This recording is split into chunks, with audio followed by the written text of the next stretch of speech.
So listen, I saw this graphic. I immediately realized that I have to go ahead and submit to revisionist history. Because, bruh, we really be speaking like OKC was tripping, getting rid of Harden and getting rid of KD and getting rid of Westbrook. If they could have held it together, if Scott Brooks could have just found a way, if they got the right coach, if James Harden would have just decided that the sixth man was okay, if Russell Westbrook would have pulled it back, bruh.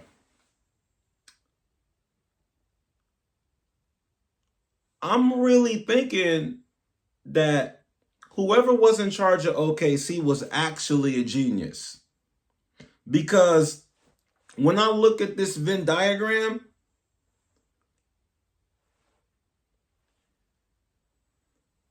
it's easy to come to the conclusion that only one of these dudes is an actual winner.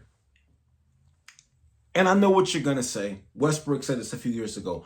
I won at life. I got this much money. My family's healthy. I get all that.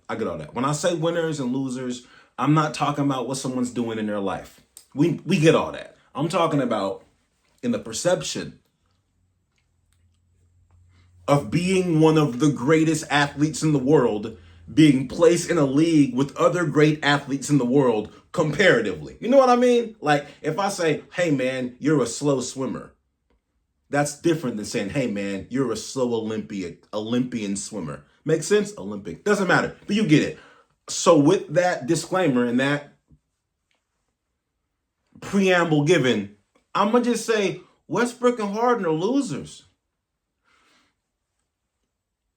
But Ryan, James Harden has never, ever missed the playoffs. You're right. He's never, ever missed the playoffs. However, there's this narrative about how when he gets to the very last game of the season, he crumbles.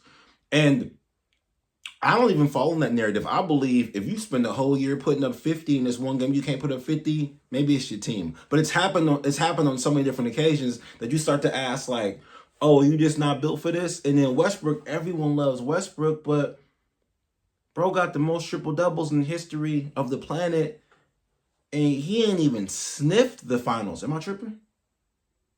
I went to the final. Again, they've all been in the finals together, but since then he ain't sniffed them. How you got the ball that much and you're not valuable to a team? That's kind of crazy, right? Like you always got the ball, but you're not valuable. But Ryan, they gave him MVP that one year. Yeah, they did give him MVP that year because they felt bad about Kevin Durant leaving him the year prior because he did average a triple-double. However, if you look at the stats, even though Westbrook averaged a triple-double, based on games played, James Harden had more points, more assists, and more total rebounds. They just didn't round out the right way. They didn't round out the same because James Harden played more games. So, and when it comes to KD got 2 rings with the Warriors, which is great. I mean, I would say he's the biggest winner. He pulled up, he did a job, and he left. He pulled up and won off top 2. It wasn't a, LeBron situation where, let's get the kinks out first. Let's get the kinks out. You know what I mean? Like LeBron had to get the kinks out at the Heat, had to get the kinks out in Cleveland. You know what I'm saying? KD just pulled up and was like, hey, we going to win 2, right? All right, I'm going to win these 2. Y'all want me to stay? Draymond's like, we don't like you. Well, they like you. I don't like you. If you stay around long enough, I'm going to punch you in the face. And KD was like, all right, well, I guess I'll leave. So now KD's been on the world tour just stacking buckets. I think he just passed Michael Jordan in all total points. So KD's a winner. But the rest of these dudes aren't. And for a really long time, we were talking about how OKC just didn't have the right organization to like figure out how that could actually work. They actually had three of those dudes. All 3 of them were Olympians at one point, and even Serge Ibaka's an Olympian as well. But at the end of the day, those dudes can't win together. They can't win with anybody else. You know what I mean? And then lo and behold, OKC wins a championship anyway after it's all said and done. Like once they get rid of all of that and like have Westbrook and then pull in Paul George and Carmelo and like work those trades out to then get Shea over from the Clippers and then more like convoluted pick stuff that had to happen for all that to work out.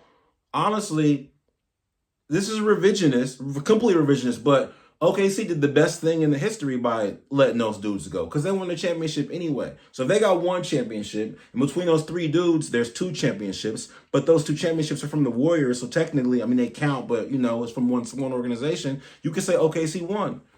And these other teams, the Rockets, the Nets, the Philadelphia 76ers, the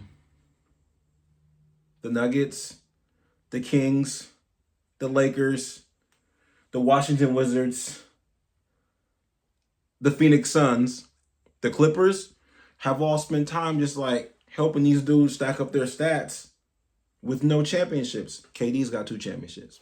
But I'm just saying, like, I'm completely okay with being a victim of revisionist history by saying OKC was brilliant for not keeping any of them because they ended up getting the championship. They may win another one this season, and those dudes are still just floating around.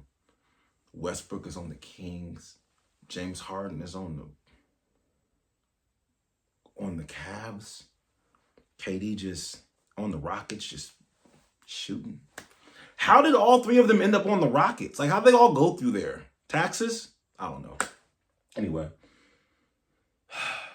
that's been that. Thanks for vibing out.